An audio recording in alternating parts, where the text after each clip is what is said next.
Yep, this is the right time to say thank you very much for all the efforts that you've put into organizing this conference. And also thank you for the privilege to present after you and before Professor Grenier. This would be an immense privilege given all the respect that I and the other community have towards you. Today, I'm going to focus mostly, since we're part of the application stream, I'm going to focus how the knowledge graph powers and helps the digital twin realize their promise.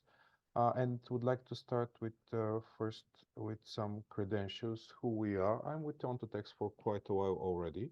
And who Ontotext is, we are one of the innovators and leaders. We've been doing this for quite a while.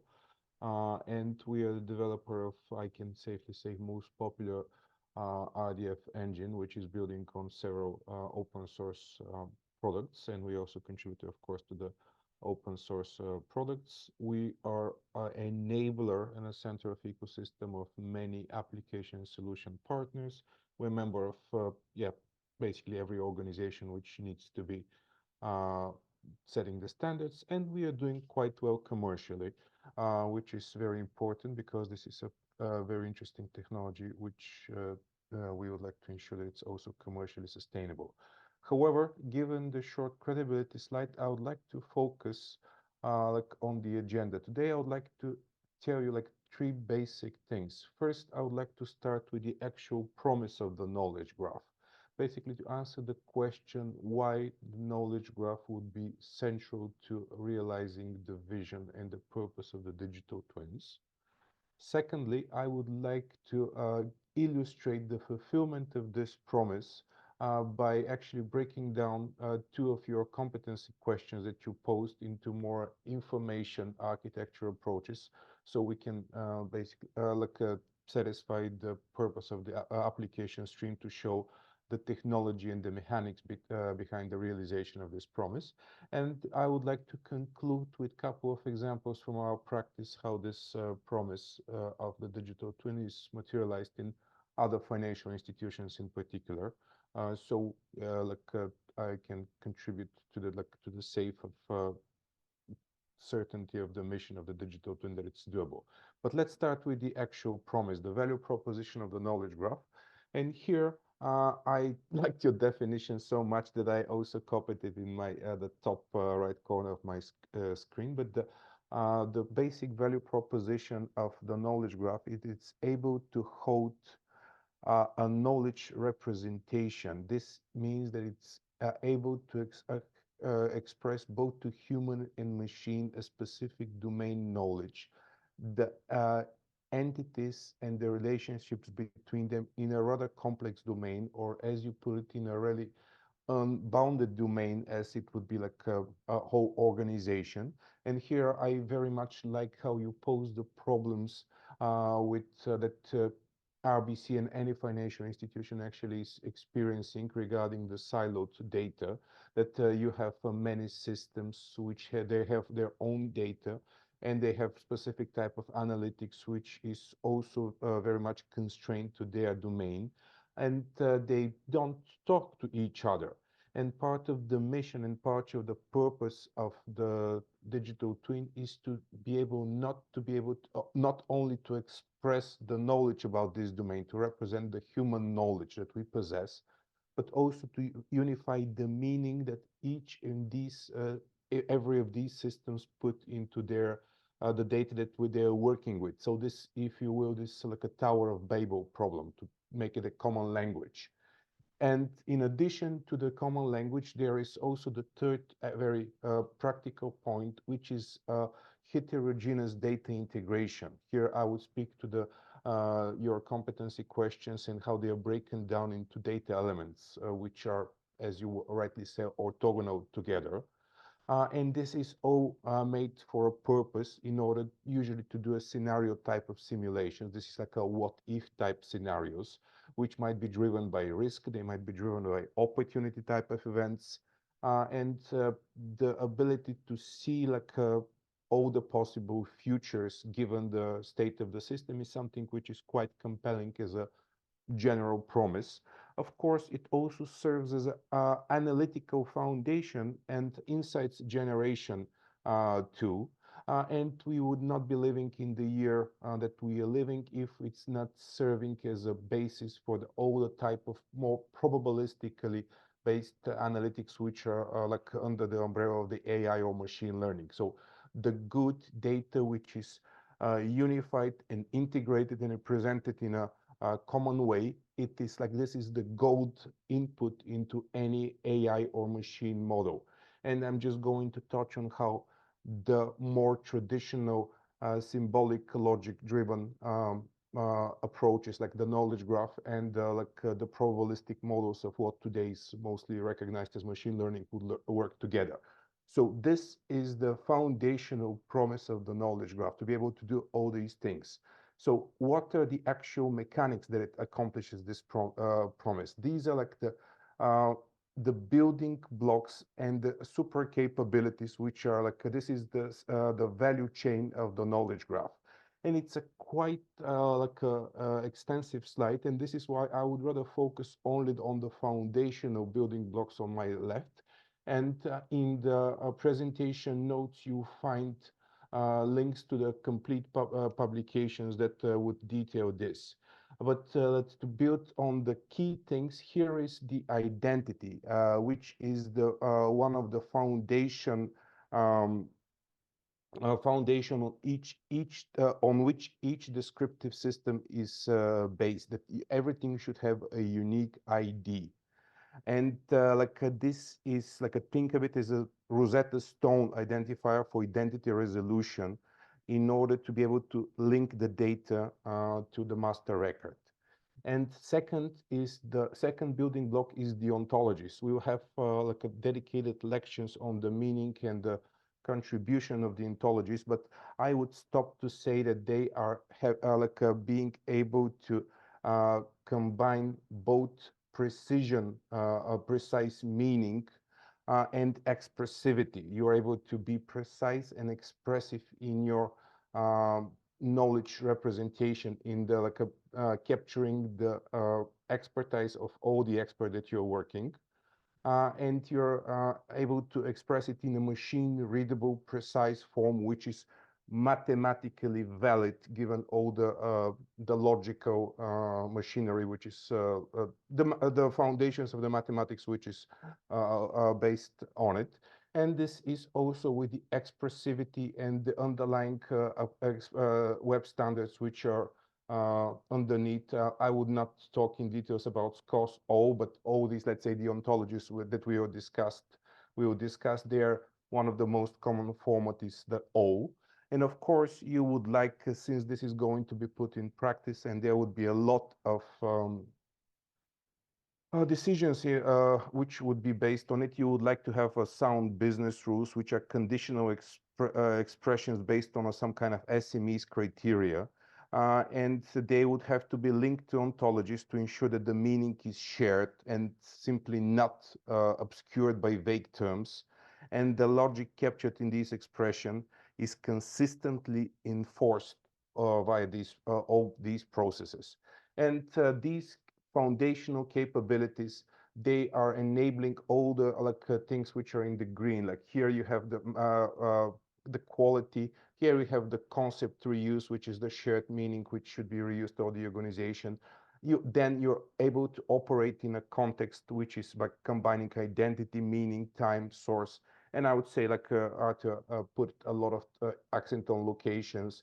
Then you have a lot of data quality like lineage, entitlement, of course, governance, execution, and continuous testing, which would ensure that you have all the sound foundation for a digital twin that you can rely on. Because ultimately, everything that we've seen from our practice is that for each system which is involved in some kind of insights or people are relying on the output of the system, you live and die by the data quality which this system is able to produce. So all these additional efforts to ensure better data governance are ultimately contributing to the better data outcome on which the success is ultimately dependent on. And here I would like to say a couple of words about the promises which I state. And yeah, again, this would be a partial um, note to the to the overwhelming AI trend. And this is a system which perhaps addresses also one of the questions: how do we combine knowledge representation and meaning unification with some AI techniques? And what you see on the screen is the answer from an LLM model which is trained on such content specific. And I was quite content with and I was actually quite happy, not simply content with the answer that it gave me when I asked it how knowledge graph are helpful for domain knowledge representation. And it was rightfully telling me that they are really powerful to represent domain knowledge and unifying meaning, and especially in the digital twins, because as you see at the end of my presentation, we have more than one practical use case when we delivered a productionized digital twin. And of course, the semantic modeling techniques, such as the ontologies, which will be the focus of our next presentation, would be central to it, because the unified approach provides this common framework for understanding and working with the data. Again, the importance of all the data-driven decision, the quality is paramount. So I would encourage you to dig in and play with this type of LLM tooling if you're interested.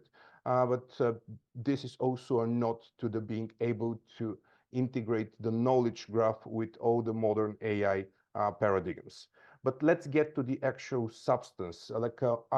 In this second logical part of the presentation, I would like to think about the competence question which Jeanette and Arthur posed. Like we would like, which are basically, we would like to be able to answer these specific questions. And in order to break down the requirements of these questions, what I heard from like a data integration requirements, there needs to be mixed about structured reference data. Like this would be entities, this would be the farmers, this would be the customer, this would be any companies.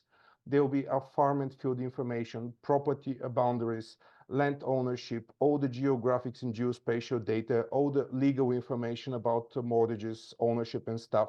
This would have to be integrated with the, like a remarkable amount of knowledge organization, in this case, ontologies. And here are the couple of the ontologies which are used in the project and also Jeanette mentioned. But also, like in order to answer the questions which are explicitly posed, we will need some kind of time series data, which are talking about historical soil moisture, historical precipitation, and of course the forecasts. And something which is possible with the knowledge graph, but it's not covered here, are the signals from the unstructured content, which I'll simply avoid, but this is something which I'd like to indicate as possible. So let's get down to the actual specific. And in the title here is like a question, what competency question which Arthur and Jeanette posed. When should each farm field be irrigated to maintain best crop production? It might sound simple, but in order to answer this question, you need to be able to integrate all the data which are listed here in the bullets. I would not read through this data, but what I would like you to appreciate is not only the volume, but the diversity of the type of the information that you like to be that you need to be able to combine, and to realize that usually this type of information does not sit together. It is not your relational database which would hold the time series data. This is not your graph or a knowledge repository which would hold your ontologies.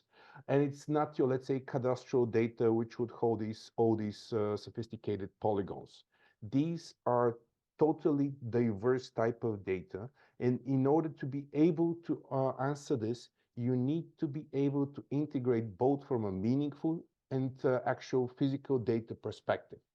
And this is sounding trivial. I can assure you that it's not. And this is why, I would like to, since we are in the application stream, I would like to be able to get one level down and to show you the challenge of the data virtualization. This is the ability to be able to access a database which contains a substantial amount, like a volume and velocity data. So like this would be your typical, let's say, time series sensor data. You have a lot of IoT sensors which are dispersed in a very location. They're spewing data points as we speak with a tremendous velocity. So how you're able to integrate this with the knowledge representation. And here is the typical data integration pattern. On the left-hand side, you have time series data with tremendous volume and velocity. It has basically simple schema, no semantics. It's a simple time and data points data. And from the right-hand side, you would like to be able to have your public and alternative data, which is so rich. It's so sophisticatedly structured. It has all the meanings of layers. And to be able to answer this question, which might or might not be trivial, but the key capability of the knowledge graph, and especially the application platform which fulfills this promise, is the ability to be able to put these two types of data together, mix them with the reference data, and produce a consistent response. And I have to note that this is not actually the architectural pattern that has been implemented in the POC, but this is something that we have been successful in implementing elsewhere.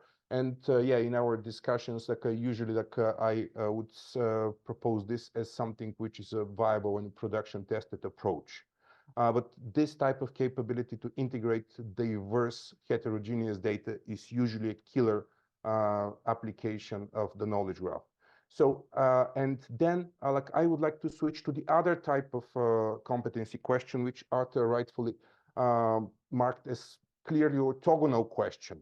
That this is stuff that we are discussing, who is likely to inherit. And here we would go into the a totally different world of ontological modeling, where we're dealing with stuff which Professor Gruninger, I'll be looking forward to his presentation, that he'll be detailing stuff like formalization, axiomatization, data validation, verification, reasoning, in order to be able to unwind on these chains of axioms and dependencies, the inference rules, and to reach like a conclusion which is found in formal logic and proven with like a clearly by the logical chains. And again, like the knowledge graph is able to answer this type of questions, which has nothing to do with, let's say, with the previous one, which was mostly involved in like a time series type of analytics. And by being able to illustrate how these two types of competency questions are fulfilled by the value propositions of this technology is something which I yeah, I'm very happy to present to you and to show you like a part of the promise and part of the possibilities. And in the last part of what I would like to conclude is to the ultimate promise of the digital twin, that it's able to represent any system and process which is running in the in any enterprise or in the world, because we are managing as building a digital twin of internal applications, or we are doing like organization level twins. And here, look, we have one of the most popular mobile order applications. I'm very sure that you have used it yourself, or there is a great chance that you've used it. And what is it's a retail order system which is backed by a backend API, which uses services, and they are powered by components, and it is unwinding like this. But the point of here is to be able to replicate and stimulate the actual events, of course, scenarios and events, in order to be able to understand what would happen. These are the what if and the predictive maintenance analytics type of scenarios. And it's the same type of use cases like for JPMC, who went like in order to build a resilient infrastructure which is connecting their business offerings to their platforms and IT infrastructures, tying all the processes, SLAs, and service level agreements into one.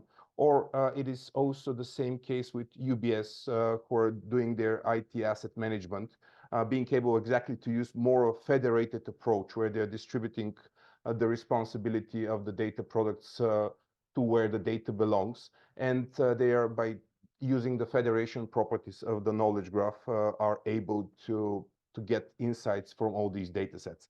And in interesting time, I would stop here. And of course, I have a couple more slides which are more indeed application architecture, but I would rather keep it at this level of abstraction. So yeah, in interesting time, let me finish in time here. So Oh, Peo, that was awesome.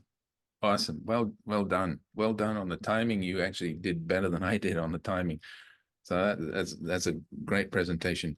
We don't have any questions, but we do have a request from Maeva to post the link to the publication you talked about that has a deeper description of the knowledge graph.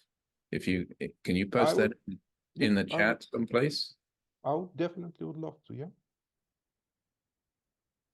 I would, yep. This is an easy. Perfect.